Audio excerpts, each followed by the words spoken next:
हमारे चैनल से ये तरीका निकाला यूट्यूब पर लिम्रा एजेंसी सब्सक्राइब करें। चूँकि हर शख्स तो मदरसे में तालीम हासिल कर नहीं सकता,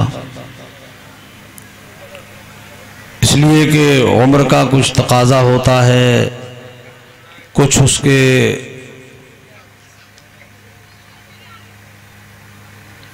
घरेलू उसकी कुछ जिम्मेदारियां होती हैं, बाल बच्चों का साथ होता है।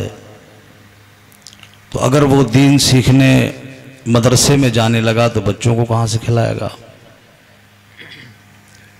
तो हमारे बुजुर्गों ने तरीक़ा ये निकाला कि महीने में 6 महीने में साल भर में एक ऐसी मजलिस का इह्तिमाम किया जाए जिसमें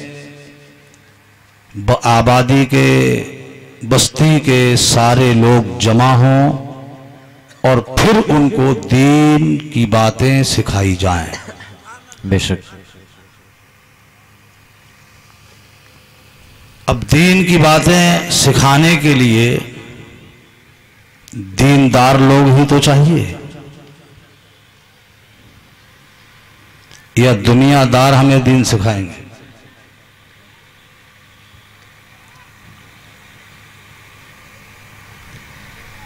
वही तो दीन सिखाएगा जो खुद दीन पर आमिल भी होगा। नमाज का हुक्म आप उसी वक्त देंगे जब आप खुद नमाजी होंगे।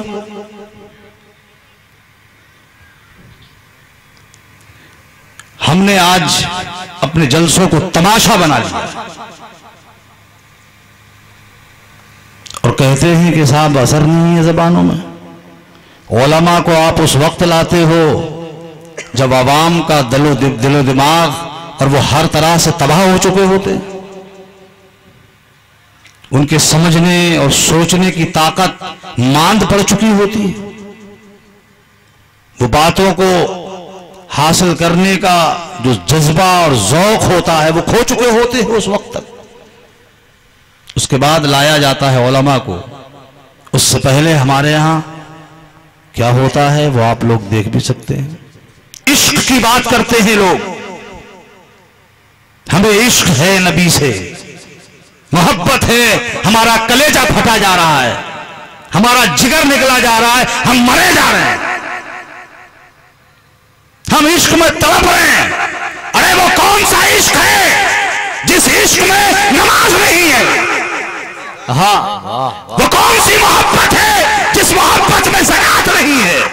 वो कौन सा नबी से प्यार है जिस प्यार में नबी की सुन्नत नहीं है? वाह वाह, बात करते हो इश्क की, कौन सा निकाल के लाए हो तुम ये इश्क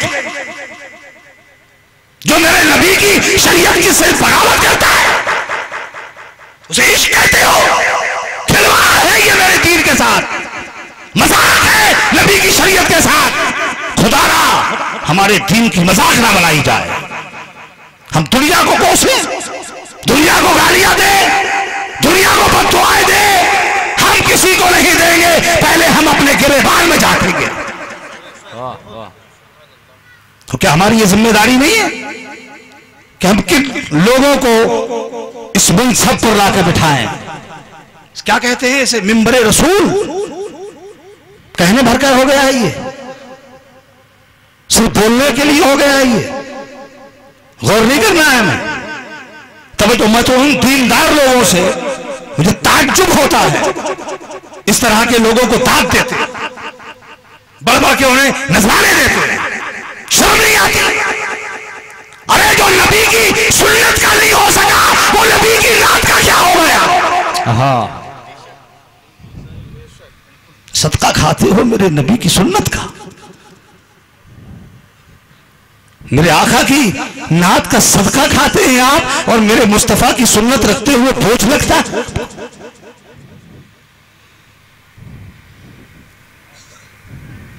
हमारी और आपकी जिम्मेदारी है, और याद रखना दोस्तों, सबको हिसाब देना है, बचेगा कोई भी नहीं। हर शख्स को अपने बारे में हिसाब देना है, मुझे भी देना है, आपको भी देना है। और जो जिम्मेदार होता है उसको भी अपनी जिम्मेदारी का हिसाब देना पड़ेगा। ये बहुत कान खोल के सुन लीजिए मियाँ। और एक बात और दिमाग से निकाल दीजिए, जो बड़ी गलत फहमी है कि मियाँ जन्नत तो बड़ी आसान है, मिल ही जाएगी जन्नत। एक आध जलसे में जाएंगे, दो चार नारे लगाएंगे, बस बन गए जन्नती। ये गलत फहमी सब ध्यान से निकाल दीजिए अपने दिमाग से, इसलिए कि जन्नत इतनी आसान नहीं है ना, नहीं है इतनी आसान। अल्लाह की कसम खा के कहता हूं, हजरत इमाम गजाली रहमतुल्लाह ताला अलैह इरशाद फरमाते हैं कि बगैर आमाल के जन्नत का तसव्वुर करना ये नफ्स का बहुत बड़ा धोखा है। अल्लाह अल्लाह, बहुत बड़ा धोखा है। मिसाल के तौर पर हम लोग खेतियां करते हैं, काश्त करते हैं, गेहूं के ज़माने में गेहूं बोते हैं, धान के वक्त में धान लगाते हैं। मत लगाइए धान, आप मत लगाइए गेहूं, घर बैठ जाइए। क्यों मेहनत करते हैं आप रिस्क के हुसूल के लिए? क्यों भाग दौड़ करते हैं माश के लिए? क्यों तगोदो करते हैं दुनिया में? क्यों भागते दौड़ते हैं, धूप और गर्मी और सर्दी का एहसास तक नहीं करते, भागे घूमते हैं हम? क्यों?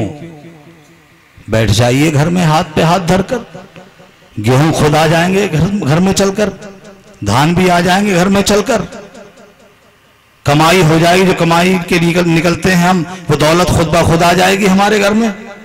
क्यों निकलते हैं आप? तो हर जी शऊर इंसान दुनिया के सामने खड़े होकर ये कह सकता है कि गलत, जब तक जमीन में गेहूं बोए नहीं जाएंगे गेहूं मिल नहीं सकते, धान की खेती नहीं होगी धान मिल नहीं सकते, मेहनत नहीं करेंगे रिस्क मिल नहीं सकता। इमाम गजाली फरमाते हैं बगैर गेहूं बोए तुझे गेहूं नहीं मिल सकते, बगैर धान बोए तुझे धान नहीं मिल सकते, बगैर मेहनत किए तुझे रिस्क मिल नहीं सकता, और बगैर आमाल किए जन्नत के हुसूल की तमन्ना रखता है। बगैर नमाज के जन्नत मिलेगी, बगैर रोजे के जन्नत मिलेगी, बगैर हज व ज़कात की अदायगी के जन्नत मिलेगी, बगैर शरीयत पे अमल किए हुए जन्नत मिलेगी। ये सोचना नफ्स का बड़ा धोखा है। और सरकार आला हजरत ने इसी तरफ इशारा करते हुए वो कहा था, रजा नफ्स दुश्मन है। अल्लाह अल्लाह अल्लाह अल्लाह, दम में ना आना कहा तुमने देखे हैं चंद्राने वाले। अजीज दोस्तों, वक्त में बड़ी किल्लत है और मुझे हुक्म भी है कि मैं बहुत मुख्तसर से वक्त में दो चार बातें आपसे मैं कर लूँ। कभी कभी असल में मिंबर पे आओ तो दिमाग अजीब हो जाता है, हालात देखकर, परिस्थिति देखकर। अल्लाह ताला हम सबको अमल की तौफीक अता फरमाए। लोग कहना शुरू कर देते हैं कि साहब अरे आपको कहना ही था तो तन्हाई में कह लेते, अकेले में समझा लेते, आपने इतने लोगों के बीच में कह दिया, ये बुरा कर दिया। मेरे भाइयों, जब हम मुसलमान हैं, हमें दीन की बात अकेले में बताई जाए तब मानना ज़रूरी है, और 1000 लोगों में बताई जाए तब मानना ज़रूरी है। हमें तन्हाई में बताओ मुसलमान हैं, सरे तस्लीम खम करेंगे। लाखों में बताओ मुसलमान हैं, सरे तस्लीम खम करेंगे। और हम अकड़ जाएं, टेढ़े हो जाएं, कैसे मुसलमान? हम तो अपने आका अलैहिस्सलातु वस्सलाम के उन सहाबा की ज़िंदगी देखते हैं, वो तो कभी नहीं कहते थे कि हमें तन्हाई में टोका होता, हमें तन्हाई में बताया होता। खुदा की कसम, अल्लाह की तलवार, वो मर्द मैदान जिसका सानी आज तक दुनिया पैदा न कर सकी। अल्लाह अल्लाह, हजरत खालिद इब्न वलीद रदी अल्लाह ताला अन्हु, जिसने इस्लाम के लिए तलवारों के झनकार में मुस्कुराना सीखा, अल्लाह, जिसने गद्दों में बैठ के आराम नहीं किया, जिसने तीरों की बारिश में अपने रब को सजदे किए थे, उसने क़यामत तक आने वाले मुसलमान दिलों को यह जज्बा और हौसला दिया था, न मस्जिद में न बैतुल्लाह की दीवारों के साए में नमाज़े इश्क अदा होती है तलवारों के साए में। वाह वाह। जानते हैं आप, जंगे यरमूक के मौके पर उनकी कुलाह गिर गई थी, वाह, टोपी गिर गई थी उनकी। मौत और जिंदगी का मार्का, हाथ पैर कट कट के ढेर लग रहे हैं इंसानों के, कितने अपाहिज बेकार हो रहे हैं, कितनों की जाने जा रही है। मौत बहुत तेजी के साथ अपनी खेती काटती जा रही है, मगर जमाना देख रहा था कि ये मर्द मैदान जिसने कभी पीठ नहीं दिखाई, जिसने कभी मुंह नहीं फेरा, आज वो ऐसे मैदान कारजार में जहां घमसान का रंग पड़ा है और वो कुछ तलाश कर रहा है, ढूंढ रहा है। वो अल्लाह ने मुसलमानों को फतह नुसरत से नवाजा, और नवाजने के बाद जब मीटिंग हुई तो सिपह सालार हुआ करते थे अशरे मुबशरा में से वो सहाबी जिन्हें हजरत अमीन उम्मत कहा गया, हजरत अबू उबैदा बिन जर्राह रदी अल्लाह ताला अन्हु, वो चूंकि सिपह सालार थे और उस वक्त हजरत खालिद इब्न वलीद महज एक सिपाही की हैसियत से दीन के लिए काम कर रहे थे। मीटिंग हुई, सारे सहाबा मौजूद, और वो भी कोई मामूली लोग नहीं थे, मुख्तदर सहाबा, तजर्बेकार, सबकी निगाहें बार बार हजरत खालिद की तरफ उठ रही हैं। खालिद, हौसला कहां गया वो तुम्हारा, जज्बा कहां गया वो तुम्हारा, क्या देखा है हमने आज मैदान कारजार में? हमने कभी आपको पीठ फेरते नहीं देखा, आज क्या बात थी? सारे लोगों की मौजूदगी में हजरत खालिद इब्न वलीद से सवाल किया जा रहा था। सब लोग जिसके मुंह में जो आता था वो कहता जा रहा था, और खालिद इब्न वलीद नीचे सर झुकाए सबकी सुनते जा रहे थे। कुव्वत बर्दाश्त जवाब दे गई सहाबा की, और उन्होंने पूछा कि खालिद जवाब क्यों नहीं देते? सर उठाया, आंखों में आंसू थे उस मर्द मैदान के। उसने कहा, ए नबी के दीवानों, इस्लाम के शहदाइयों, मैं जंग से भागा नहीं, मेरी टोपी खो गई थी, अपनी टोपी तलाश कर रहा था, टोपी सर से गिर गई थी, उसे ढूंढ रहा था।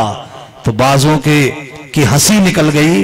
उन्होंने कहा, खालिद, टोपी क्या हमारे सरों से ज्यादा कीमती थी? जहां सर तन के फैसले हो रहे थे वहां आप टोपी ढूंढ रहे हैं? हजरत खालिद इब्न वलीद ने फरमाया, हां, मेरे नजदीक सर से ज्यादा कीमती मेरी टोपी थी। लोगों ने पूछा, ऐसे क्या चीज थी टोपी में? हजरत खालिद इब्न वलीद ने लोगों के सामने उस राज को जाहिर किया जो आज तक किसी पे आया ना हो सका। सैफुल्लाह बोले, मेरी टोपी की कोई कीमत नहीं, मामूली कपड़े की टोपी है, मगर इसमें जो मेरे मुस्तफ़ा के मुंह मुबारक रखे हैं ये उनकी कीमत है। सुभान अल्लाह, अल्लाह, मेरे सरकार के मुंह मुबारक। या रसूल अल्लाह, जिंदाबाद जिंदाबाद। मेरे अजीज भाइयों, अजीज दोस्तों,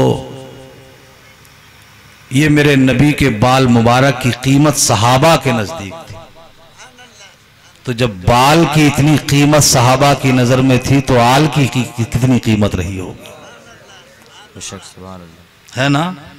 जब बाल इतना अहमियत रखता है तो आल कितनी अहमियत रखती है। अगर आप चाहो तो मैं 2-4 मिनट आपसे कुछ बातें कर लूँ। अगर सब लोग इकट्ठा होकर बैठ जाएं तो आ मुझे जाए भाई, बहुत अच्छा पीछे जो लोग लगेगा। बैठे हैं आपसे गुजारिश है कि थोड़ा सा आगे आ जाएं, आगे आ जाएं भाई, सारे लोग आ आगे जाएं। बैठ जाओ, ठीक से बैठ जाओ। मैं थोड़ी देर आपसे बेशक बेशक। तकरीर तो हम लोग कभी फिर सुना देंगे आपको, और तकरीर करने के लिए आपके यहाँ जैसे माशाअल्लाह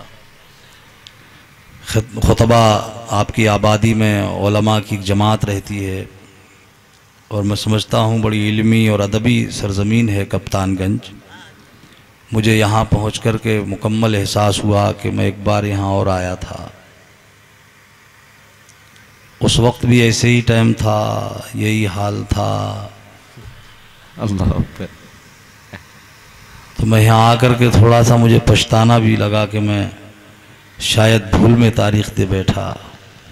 ये हज़रत कारी ग़ुलाम गौस साहब तशरीफ़ फरमा हैं, इनकी मेहरबानी है। नक़ीब अहले सुन्नत हज़रत पीर तरीक़त रहबर शरीयत आले रसूल गुलशन फ़ातिमा के महकते हुए फूल सुभान अल्लाह सुभान हज़रत अल्लाह। अल्लामा सैयद शाह अकमल मियाँ साहब क़िबला दामत बरकातहुल आलिया का हुक्म था, वरना शायद मैं कप्तानगंज के लिए आने पर या तो कोई शर्त लगाता या फिर मैं इनकार कर देता। इतना लंबा सफ़र तय करके आते हैं हम लोग, सिर्फ पैसा लेने नहीं आते, कुछ दिल में दर्द भी होता है। हम चाहते हैं कि हमें जब बुलाया गया है तो हमारी बातें हमारी इस्लामी भाइयों तक पहुंच जाएं, और ऐसे वक्त में हमें लाके सुला देना और फिर रात के 2:30-3 बजे ला कर के लोगों के सामने पेश कर देना, तो ये सब अच्छा नहीं लगता है। मेरी कुछ बहनें, बेटियां और आप चंद लोग बैठे हो, बहुत ध्यान से और तवज्जो से मेरा एक सवाल सुन लो, और उस सवाल का जवाब शायद आपकी तरफ से तो नफ़ी में आएगा, मैं ख़ुद ही उसका जवाब दिए देता हूँ। और फिर एक आईना तैयार करता हूँ, उस आईने के सामने मैं भी खड़ा होता हूँ, आप भी खड़े होइए, और दोनों मिल के अपना चेहरा देखते हैं कि हम आज कहाँ हैं। अल्लाह अकबर। बस ये इतनी बात मुझे करनी है आपसे, और तकरीर इंशाअल्लाह फिर किसी मौके पर। नहमदुहु व नुसल्ली व नुसल्लिमु अला हबीबिहिल करीम, अम्मा बादु फ़अऊज़ु बिल्लाहि मिनश शैतानिर रजीम, बिस्मिल्लाहिर रहमानिर रहीम, व कूनू मअस सादिक़ीन, सदक़ल्लाहु मौलानल अज़ीम व सदक़ रसूलुहुन नबियुल करीम, व नहनु अला ज़ालिका लमिनश शाहिदीन वश्शाकिरीन वल्हम्दुलिल्लाहि रब्बिल आलमीन।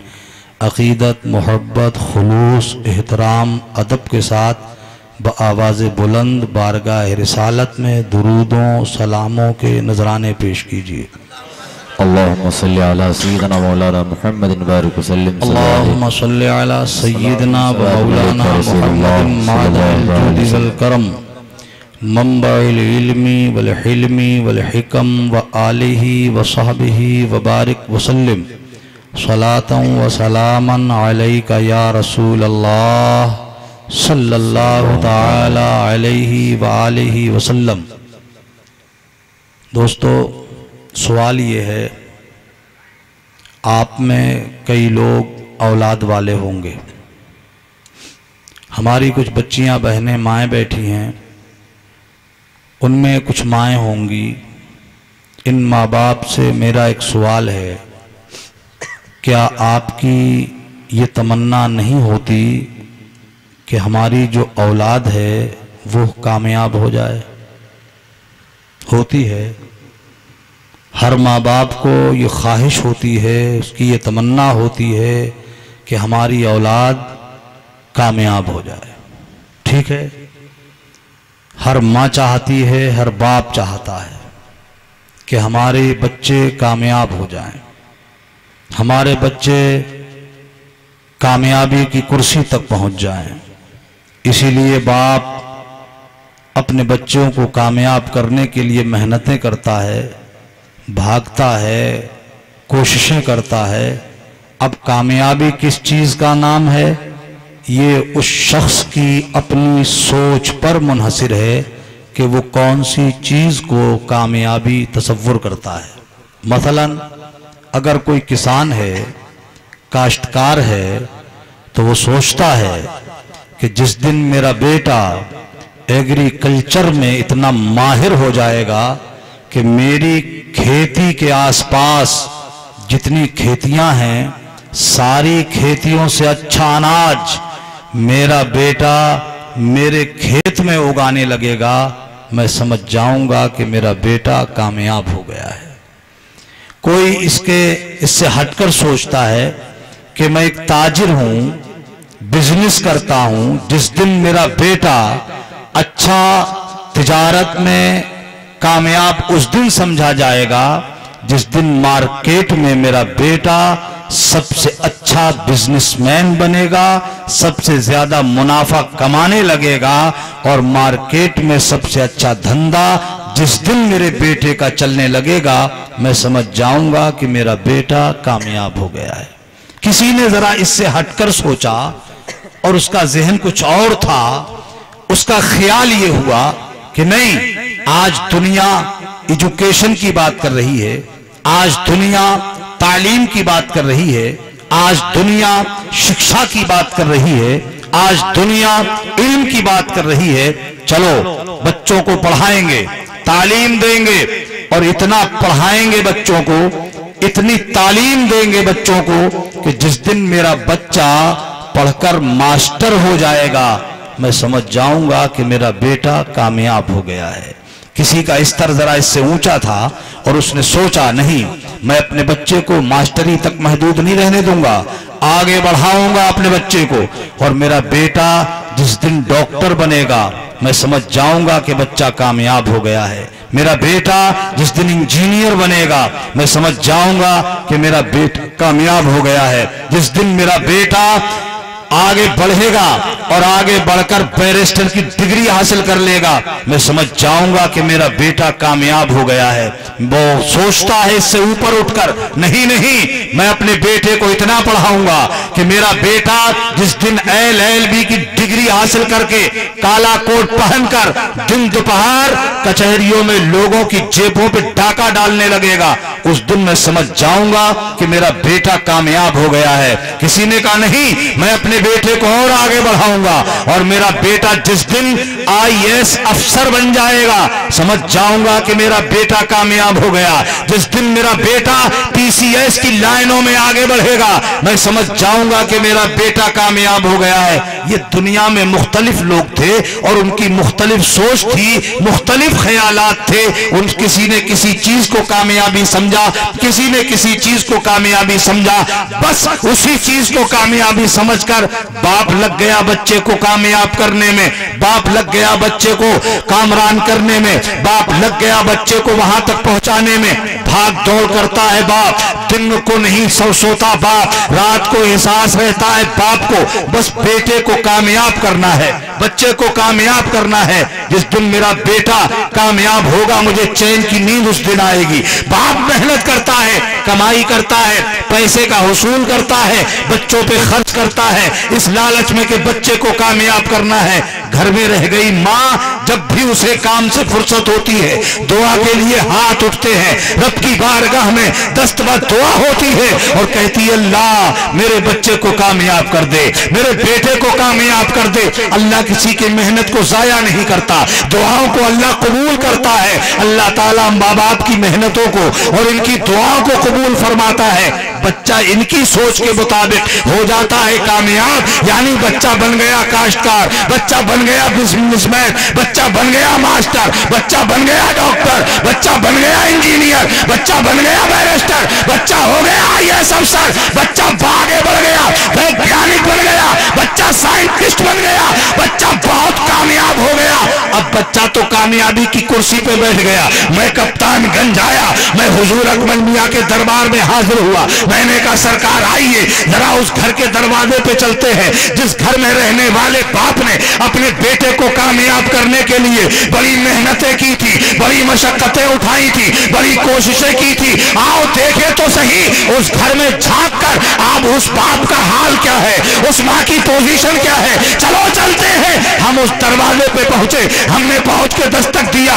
अंदर से एक बूढ़ा शख्स लाठी का सहारा लिए हुए दरवाजे पे आया, मगर चेहरे पे हवाइयां उड़ी हुई, खौफ के आलम में तरसा और हिरासा, बिल्कुल खौफ ज़दा है, डरा डरा है। हमने अलैक सलैक हुआ है, हमारा दुआ सलाम हुआ, हमारा खैरियत और आफियत हुई हमारी। और हमने अपने बुजुर्ग कौम के बुजुर्ग से पूछा, हे मेरी कौम के बुजुर्ग, अब तो तुम्हारी आंखों में जो दहशत नजर आ रही है ये नहीं आना चाहिए थी, तुम्हारे चेहरे पर ये खौफ का जो आलम है ये नहीं होना चाहिए था, इसलिए कि तुम्हारा बेटा तो हो गया कामयाब, बेटा तो कामयाबी की कुर्सी पर बैठ गया है। अब तो तुम्हारी आंखों से मुस्कुराहट फूटना चाहिए थी, तुम्हारे चेहरे पे इत्मीनान खिलना चाहिए था, मगर ये खौफ कैसा है, ये तरसा कैसे हो, ये डरे हुए क्यों हो, ये हाल क्या है तुम्हारा। तो बूढ़े बाप के लरसते हुए लहजे से आवाज आई, हाँ हाँ डर यही तो है कि मेरा बेटा कामयाब हो गया। मैं जानता हूँ वो लाल मेरा है, जिगर का टुकड़ा मेरा है, आंखों का तारा मेरा है, मैं जानता हूँ वो मेरा बेटा है। दिल मेरा भी चाहता है कि मैं अपने लाल के पास बैठ के चंद लम्हे बातें कर लेता, अपने बेटे के पास वक्त के बैठकर चंद लम्हे गुजार लेता, मगर मुझे डर लगा रहता है। मैंने कहा कैसा डर है आपको, कैसा खौफ है आपको। तो डरे हुए बाप के लहजे से आवाज आई, बस यही तो डर है, बच्चा हो गया है कामयाब, अब मैं डरता हूँ बच्चा चूंकि मास्टर है, अगर मैं बात करूं तो कहीं मेरा मास्टर नाराज ना हो जाए, कहीं मेरा डॉक्टर नाराज ना हो जाए, कहीं मेरा इंजीनियर नाराज ना हो जाए, कहीं IAS अफसर नाराज ना हो जाए, ये डर लगा रहता है। तो मैंने माथा पीट लिया और रोके मैंने कहा नहीं मेरे बाप, तुझे तो ये नहीं होना चाहिए, तूने गलती की है इसे परवरिश करने में, तूने बहुत बड़ी गलती की इसे जवान करने में, कामयाबी करने में तुझसे गलती हो गई, तूने दुनिया के साए में इसे कामयाब करने की कोशिश की, नतीजा तेरे सामने है। काश तू दुनिया के साए में जवान न करता, बल्कि अपने बेटे को कामयाब करने के लिए तुझे दीन का सहारा लेना चाहिए था, इस्लाम का सहारा लेना चाहिए था। तू कुरान के साए में जवान करता, हदीस के साए में जवान करता, उलमा के साए में जवान करता, मदरसे के साए में जवान करता, मस्जिद के साए में जवान करता, तो तुझे डरना नहीं पड़ता। तेरा बेटा होता दीनदार तो तुझे नहीं डरना था, तेरा बेटा हमेशा डर डर के जिंदगी गुजारता, कहीं मेरा बाप नाराज ना हो जाए, कहीं मेरी नारे तकबीर, नारे रिसालत, हज़रत अल्लामा मुफ्ती हनीफुल क़ादरी साहब क़िबला, जश्न रहमत आलम। सब बोलिए सुभान अल्लाह। अब कोई जबान खामोश नहीं रहनी चाहिए, हर जबान से अल्लाह की पाकी का नारा निकलना चाहिए। सुभान अल्लाह, सुभान अल्लाह। ये हमें मयार कायम करना है। और याद रखना मुसलमानों, कुएं का मेंढक बनने की आदत छोड़ दो, अब कुएं से बाहर निकलो, कहीं उस मेंढक की तरह से हाल ना हो जाए हमारा, जो उस कुएं ही की सरहद को पूरी कायनात समझता था। यही है पूरी दुनिया, मगर एक तूफान आया, कुआं लबरेज हो गया और पानी ने मेंढक को बाहर निकाला, तो आंखें फटी की फटी रह गई। अरे मैं तो इसे दुनिया समझ रहा था, दुनिया तो बहुत बड़ी है। वाह वाह। निकलो कुएं से, बहुत खतरनाक दौर से गुजर रहे हैं हम। जी हक है, हक है। बहुत नाजुक वक्त से गुजर रहे हैं हम। कुएं के मेंढक बनने की कोशिश मत करो, आगे बढ़ो। और आगे बढ़ने के लिए याद रखना मुसलमानों, अब तलवारों का जमाना नहीं है, अब तीरों का जमाना नहीं है, अब नेज़ो भालों का जमाना नहीं है, अब एजुकेशन का जमाना है, अब तालीम का जमाना है, अब इल्म का जमाना है।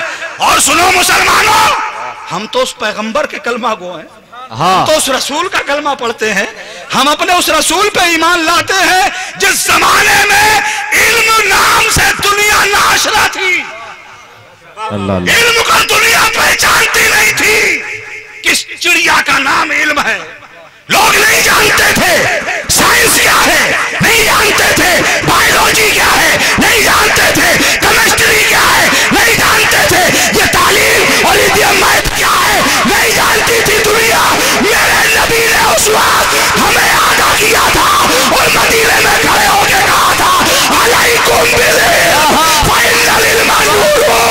वाह वाह वाह वाह, जिंदाबाद जिंदाबाद, वाह वाह वाह वाह। ये हमारे मुस्तफा ने कहा था तुम इल्म को जरूरी पकड़ लो, इसलिए कि इल्म रोशनी का नाम है। सुभान अल्लाह। अलैकुम बिल फ़इन्नल इल्म कुव्वतुन, इल्म को लाजिम पकड़ लो, इसलिए कि इल्म ताकत का नाम है। वाह वाह वाह वाह। हमारे ही हुजूर ने कहा था उतलुबुल इल्मा वलौ काना बिस्सीन, इल्म हासिल करो चाहे तुम्हें चाइना तक जाना पड़े। सुभान अल्लाह सुभान अल्लाह। चाइना का नाम लिया था मेरे हुजूर ने, मेरे सरकार ने चाइना का नाम लिया था। अल्लाह अल्लाह। ममालिक तो बहुत सारे थे मगर मेरे हुजूर चाइना का नाम ले रहे हैं। क्यों? आज पूरी दुनिया हैरान है चाइना से।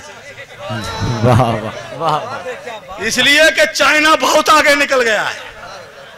वहां की टेक्नोलॉजी, वहां की महारत, जो चीज उठाओ दुनिया के जिस हिस्से में जाओ कोई चीज खरीदो उस पर लिखा होगा मेड इन चाइना लिखा होता है। अरे मेरे नबी ने हमें पहले ही आगाह किया था तुम इल्म हासिल करो चाहे तुम्हें चाइना तक जाना पड़े। यानी मेरे गुलामों चाइना तुमसे पीछे रह जाए, इल्म के मैदान में तुम उससे आगे बढ़ जाओ। सुभान अल्लाह सुभान अल्लाह, जिंदाबाद जिंदाबाद। और आज हम ही पिछड़े हुए हैं। क्या बात है। जिस नबी ने इल्म के बारे में हमसे कहा उतलुबुल इल्मा मिनल महद इलल्लाह, मां की गोद से लेकर कब्र में जाने तक इल्म हासिल करो। और आज हम कर क्या रहे हैं? क्या हो रहा है हमारे यहां? हमारे बच्चे गलियों में तमाशा कर रहे हैं। जी जी वाह। हमारे बच्चे गलियों में हंगामा कर रहे हैं।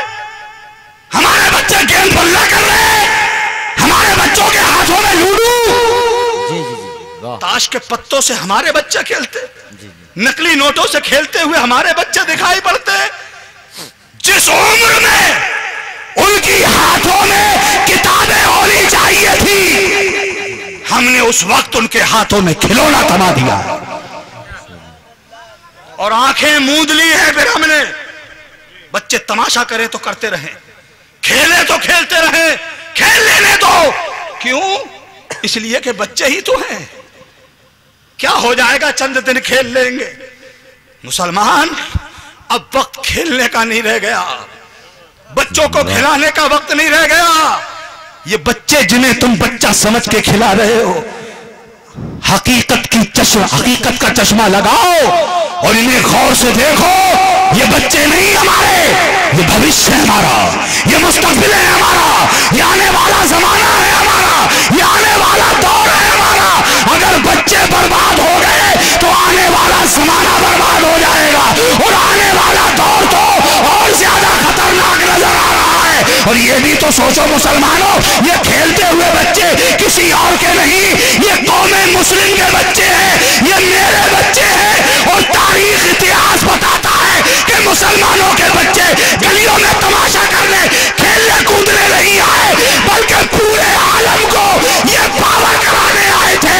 न घबराओ मुसलमानों, खुदा की शान बाकी है, अभी इस्लाम जिंदा है, अभी कुरान बाकी है। नारे तकबीर, नारे रिसालत, फैज़ाने हुजूर मखदूम अशरफ।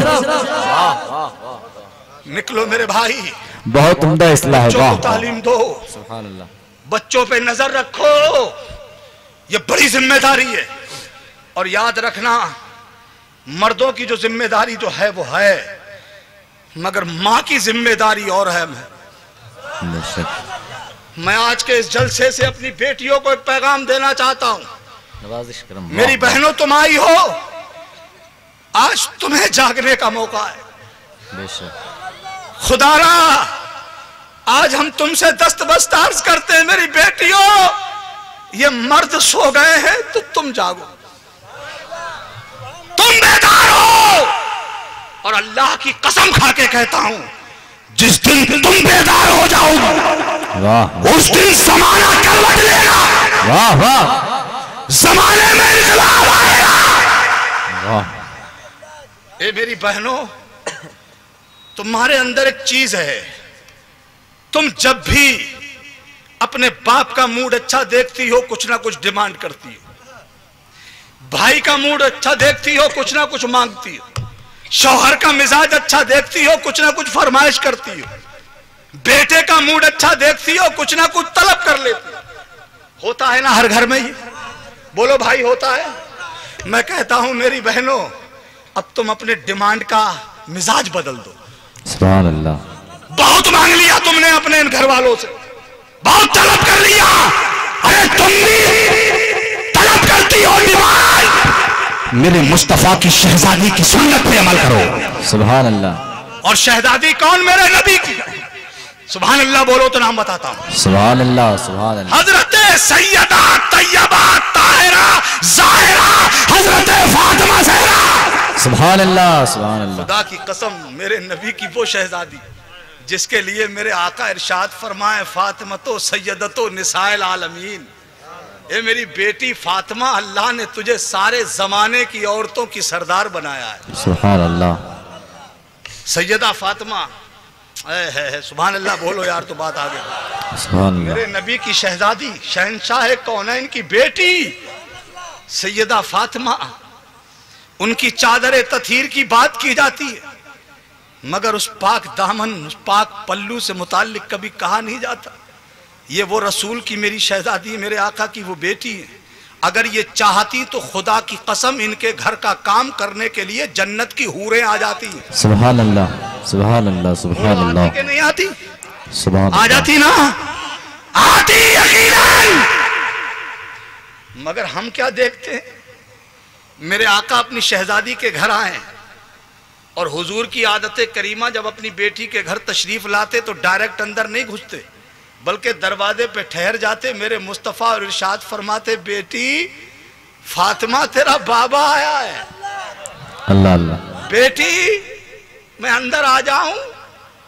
सैयदा फातिमा कहती, बाबा जान अंदर तशरीफ ले आइए। तो मेरे आका अंदर जाते, हस्बे दस्तूर मेरे मुस्तफ़ा अपनी बेटी के दरवाजे पे आए, आवाज दिया, बेटी फातिमा अंदर आ जाऊं? अंदर से दर्द भरी आवाज आई, बाबा अल्लाह अभी नहीं आना। अंदर आने से पहले मेरे बाबा अपनी चादर पाक दीवार के बाहर से अंदर दे दीजिए। अल्लाह अल्लाह। मेरे मुस्तफ़ा ने अपनी रिदाए मुबारक बेटी को अता की। कुछ देर के बाद सैयदा फातिमा ने कहा, बाबा आ जाइए। मेरे मुस्तफ़ा अंदर तशरीफ ले गए। चेहरे रहमत पे सैयदा फातिमा की नजर पड़ी, रो करके कहने लगी, बाबा आपकी बेटी के पास इतने कपड़े भी नहीं है बाबा जो अपना बदन ठीक से छुपा सके। मेरी बेटी और बहनों, अपने साथ लेके जाना ये पैगाम। आज तुम्हारे पास कपड़ों की कोई कमी नहीं है, तुम्हारे पास जोड़ों की कोई कमी नहीं। एक लम्हे के लिए एक बार और चलते हैं मदीना। मेरे मुस्तफ़ा तशरीफ लाए अपनी बेटी के घर। देखा कि सैयदा फातिमा नमाज पढ़ रही और नमाज पढ़ने की हालत में उनके पैर कांपने लगे, थर थर पैर कांपने। करीब था कि सैयदा फातिमा गिर पड़ती, नीचे जमीन पे तशरीफ ले आती। खुद को संभाल लिया सैयदा फातिमा ने, नमाज मुकम्मल की।